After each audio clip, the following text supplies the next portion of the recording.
The wipers on Elias Vance's rental sedan slapped rhythmically against the windshield, fighting a losing battle against the relentless Oregon deluge. It wasn't just rain, it was a heavy, gray curtain that seemed intent on hiding the world outside. Elias, a freelance journalist aiming to revive his stalling career, had driven 4 hours west from Portland, deeper into the dense embrace of the Cascade foothills. His destination? Blackwood Creek. For most Americans, Blackwood Creek was just another dot on a forgotten map. A former logging boom town slowly rotting away in the shadow of towering Douglas firs. But for Elias, it was the epicenter of the vanishing of '94, a cold case where an entire high school senior camping trip, 12 students and 2 chaperones, walked into the Whispering Hollow woods and simply ceased to exist. No bodies, no struggle, just abandoned tents and a lingering silence. As he passed the rusted "Welcome to Blackwood Creek, Pop 604" sign, the asphalt turned cracked and uneven. The town looked like it was holding its breath. Main Street was a strip of faded brick buildings, a gas station with analog pumps, a diner called Ma's Kettle with condensation fogging the windows, and the imposing timber structure of the Blackwood sawmill, silent since the late '90s, looming over everything like a dark cathedral. Elias pulled into the gravel lot of the Pines Motel. The neon "no vacancy" sign flickered ominously, the "no" only lighting up every 4th second. He was the only guest. The motel clerk was an elderly woman with skin like crumpled parchment and eyes that seemed to look right through him. She handed him a physical brass key, not a key card. "You're not from around here," she stated. It wasn't a question. Her voice sounded like dry leaves skittering on pavement. "Just passing through, interested in the local history," Elias lied smoothly, taking the key. "Room 103. She leaned forward, her voice dropping to a conspiratorial whisper. "History here doesn't stay buried, son. The woods, they remember. Best stay close to the road after dark. The hollow gets hungry when the rain doesn't stop." Elias forced a polite smile, thanked her, and retreated to his room. It smelled of stale cigarette smoke and pine-scented cleaner meant to mask it. He dumped his duffel bag on the sagging bed and immediately set up his makeshift workspace, a laptop, a digital recorder, and a corkboard already pinned with newspaper clippings of the missing '94 seniors. The rain hammered against his window. It was only 4 p.m., but the sky was already the color of bruised iron. A strange restlessness gnawed at him. The warnings of an old woman were cliched fodder for a horror story, yet, looking out at the encroaching tree line that bordered the motel lot, he felt an undeniable chill that had nothing to do with the damp air. Driven by an impulse he couldn't name, Elias grabbed his rain jacket and a high-powered flashlight. He decided to take a look at the edge of the Whispering Hollow before full dark set in. Just the perimeter, he told himself, to get a feel for the atmosphere. He drove to the end of an old logging road just outside town, where the gravel gave way to mud and root-snarled paths. The air here was different, thicker, smelling intensely of ozone, wet earth, and ancient decaying wood. The silence was profound. The rain seemed quieter here, absorbed by the massive canopy of 100-foot-tall firs and cedars that blocked out almost all remaining daylight. Elias walked about 100 yards into the tree line. His flashlight beam cut through the misty gloom, illuminating ferns that came up to his waist. The trees grew uncomfortably close together, their branches interlocking like skeletal fingers. He stopped. He heard something over the soft patter of the rain. It sounded like wind chimes, distant and discordant. Clink, clack, clink.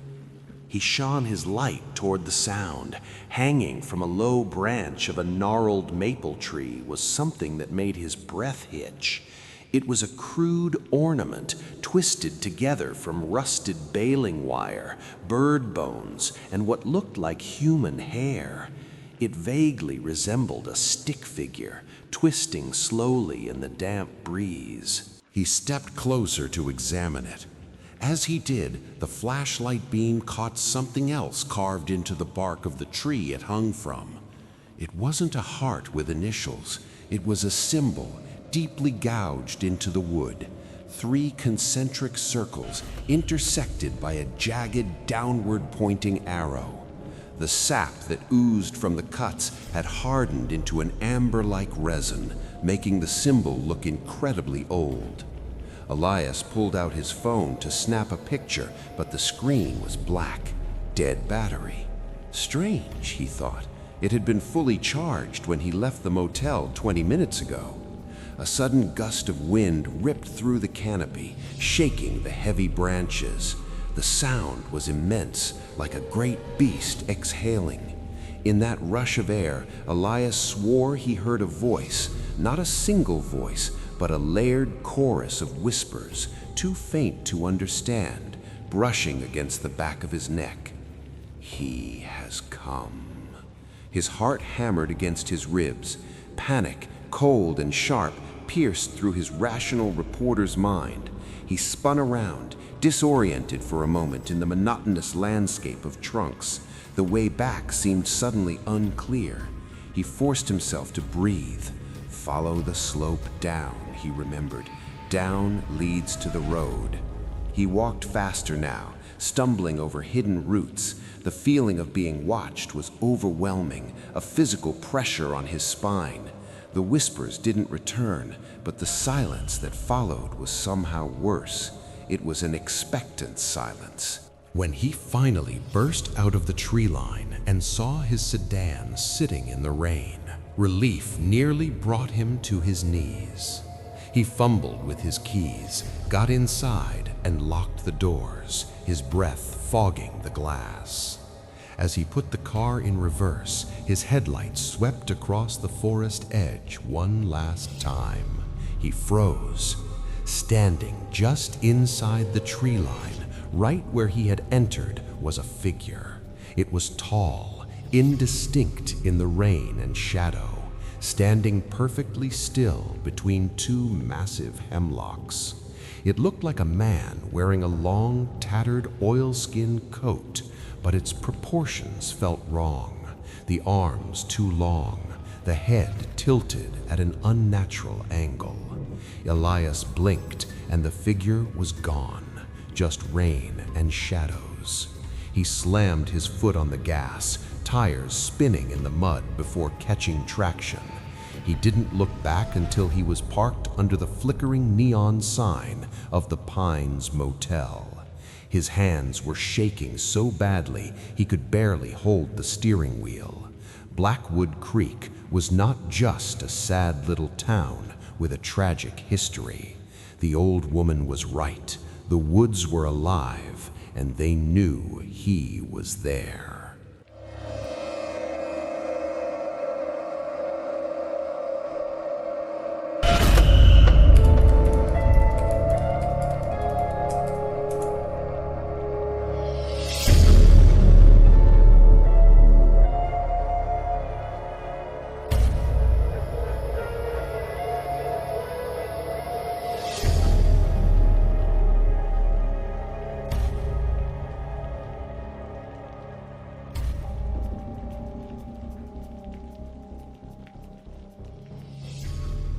The neon buzz of the Ma's Kettle Diner sign was the only sound competing with the storm. Elias pushed through the door, a bell jingling cheerfully above his head, a stark contrast to the dread settling in his stomach. The diner smelled of stale coffee, frying grease, and damp wool. 4 pairs of eyes fixed on him instantly. 2 men in flannel shirts at the counter, the waitress wiping a table, and an older man sitting alone in a corner booth, staring into a mug of black coffee.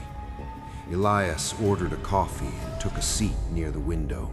His hands were still trembling slightly. He pulled his notebook out and sketched the symbol he had seen on the tree, the 3 circles and the jagged arrow. He signaled the waitress.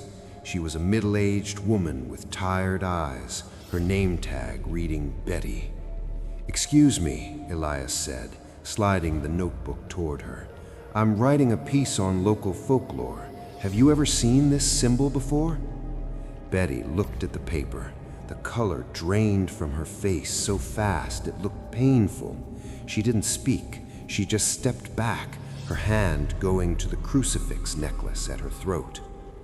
"You need to put that away," a grovelly voice rumbled from the corner booth.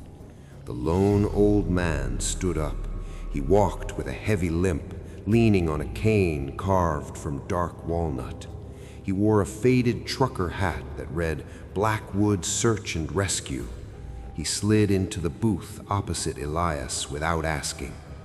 "I'm Silas," his voice rough like sandpaper, "and showing that mark around here is a good way to get run out of town, or worse."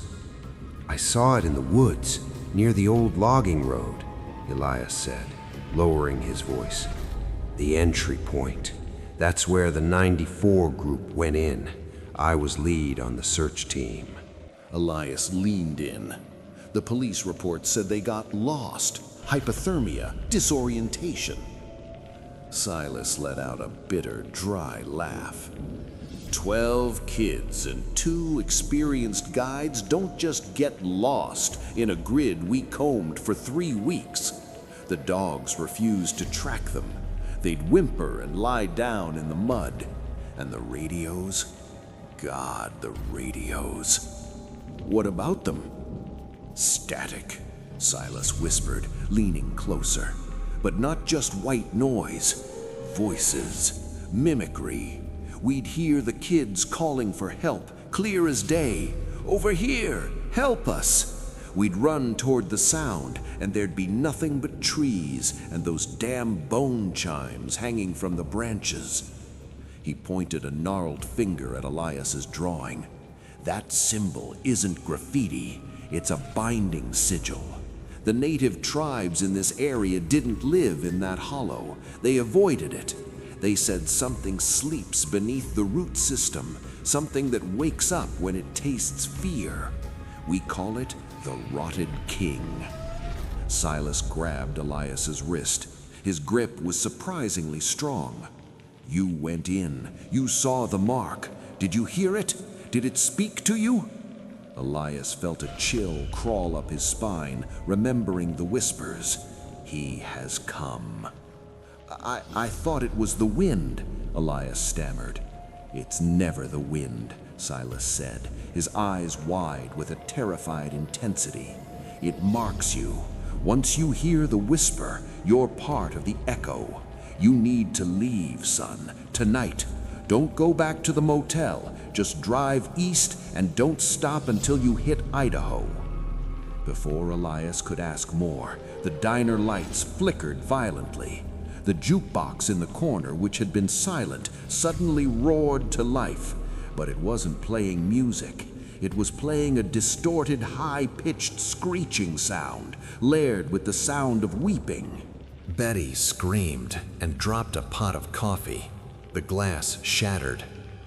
Silas looked at the jukebox, then back at Elias with pure horror. "It knows you're talking about it." Elias threw a $20 bill on the table and bolted. He ran to his car, the rain now coming down in sheets so heavy it felt like being underwater. He didn't take Silas's advice to leave town. His journalist instincts, mixed with a foolish bravery, pushed him back to the motel. He needed his gear. He needed the recording he had tried to make earlier. Back in room 103, Elias locked the door, slid the chain into place, and jammed a chair under the handle. The room was freezing. The heater rattled, but pushed out only cold air. He sat on the bed and pulled out his digital recorder. It had been dead in the woods, but now the red light was blinking. Battery full. His hands shaking, he pressed play. First, there was just the sound of rain. Then, the sound of his own footsteps crunching on the forest floor. Then, the moment he stopped. On the recording, the silence was heavy. But then, cutting through the static, came a sound he hadn't heard with his own ears at the time. It was a voice, not a whisper this time, a clear, guttural voice speaking right into the microphone as if someone had been standing inches from him.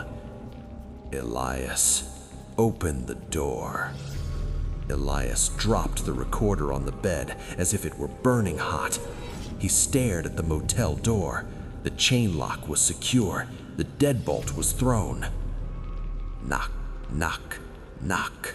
3 slow, deliberate raps on the door. "Room service?" a voice called out. It sounded exactly like the old woman from the front desk.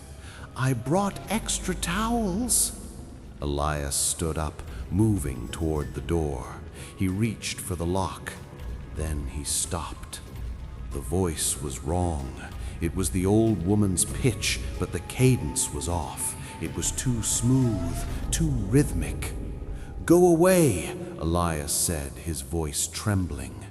"Please, Elias, it's cold out here." The voice changed. It shifted mid-sentence. Now it sounded like Silas from the diner. "Let me in, son. The rotted king is coming."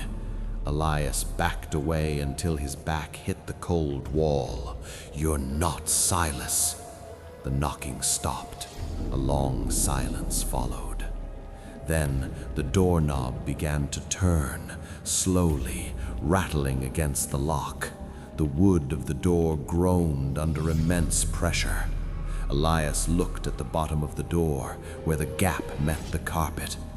Dark, viscous mud was oozing through the crack, but it wasn't just mud. Thin, pale rootlets were wriggling through the slime, reaching into the room like seeking fingers, growing visibly as they touched the carpet. He scrambled backward, knocking over the lamp. The room plunged into semi-darkness, lit only by the flickering neon "no vacancy" sign outside the window. He looked at the window. Pressed against the glass was a face. It was pale, bloated, and waterlogged. The eyes were missing, replaced by hollow sockets filled with black water. It was the face of a teenage boy, one of the missing seniors from '94. The boy's mouth opened in a silent scream, and the glass began to crack. Crack! The spiderweb fracture spread across the window pane. Elias grabbed his car keys and the flashlight. There was no way out the front door. The only other exit was the small bathroom window at the back. He sprinted into the bathroom and locked the door behind him. As he fumbled with the latch of the small frosted window, he heard the main room's window shatter inward. The sound of wet, heavy footsteps slapped onto the motel carpet, and then a chorus of voices, men, women, children, all speaking in unison from the main room. "We have room for one more."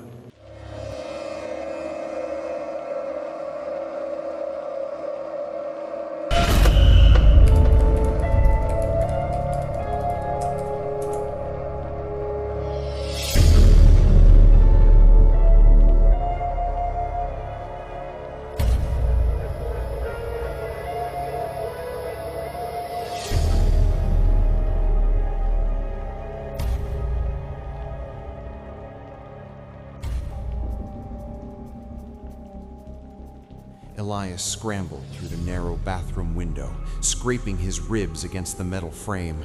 He tumbled headfirst into the mud outside, the cold sludge instantly soaking through his clothes. The rain was torrential now, a deafening roar that drowned out his own gasps for air. He looked back at the motel. What he saw froze his blood. The Pines Motel wasn't just old, it was decomposing before his eyes. Vines were visibly slithering up the brickwork, like fast-forwarded footage of nature reclaiming a ruin. The window he had just jumped from was already covered in thick, pulsating moss. From inside the room he had just fled, the sounds of destruction ceased, replaced by a wet, slurping noise. He scrambled to his feet and sprinted toward his sedan. The parking lot was flooded. The gravel had turned into a swamp. As he reached for the door handle, lightning flashed. Illuminated in the strobe light burst, he saw them. They were emerging from the tree line. Dozens of them, not just the figure in the oilskin coat, but others, figures draped in sodden flannel, teenagers in varsity jackets that hung in tatters, children in muddy pajamas. They moved with a jerky, disjointed rhythm, their feet not quite touching the ground, gliding over the mud toward him. "Come back," the wind screamed, carrying the collective voice of the lost. "We need a witness." Elias ripped the car door open and threw himself inside. He slammed the lock down just as a pale, muddy hand slapped against the window. He jammed the key into the ignition. The engine sputtered, coughed, and died. "Come on," he screamed, hitting the steering wheel. Outside, the figures were surrounding the car. They didn't attack violently. They simply stood there, pressing their faces against the glass. Their eyes were empty voids, and their mouths moved in unison, whispering words he couldn't hear through the glass, but could feel vibrating in his teeth. He turned the key again. Click, click. The engine roared to life. Elias threw the gear shift into reverse, tires spinning wildly in the muck before catching grip on a patch of old asphalt. He fishtailed out of the lot, clipping the rotting motel sign, and sped onto the main road. He didn't look back. He drove with his foot floored, the speedometer climbing past 80. The windshield wipers were useless against the deluge. He was driving almost blind, guided only by the faint yellow lines on the road. "Just get out of the valley," he muttered to himself, a mantra of survival. "Just reach the highway." But the road seemed different. It was twisting more than he remembered. The trees on either side were leaning inward, forming a tunnel of branches that scraped the roof of his car like claws. Minutes stretched into what felt like hours. He should have hit the highway by now. He should have seen the lights of the next town. But there was only the rain, the dark, and the trees. Suddenly, the radio turned on by itself.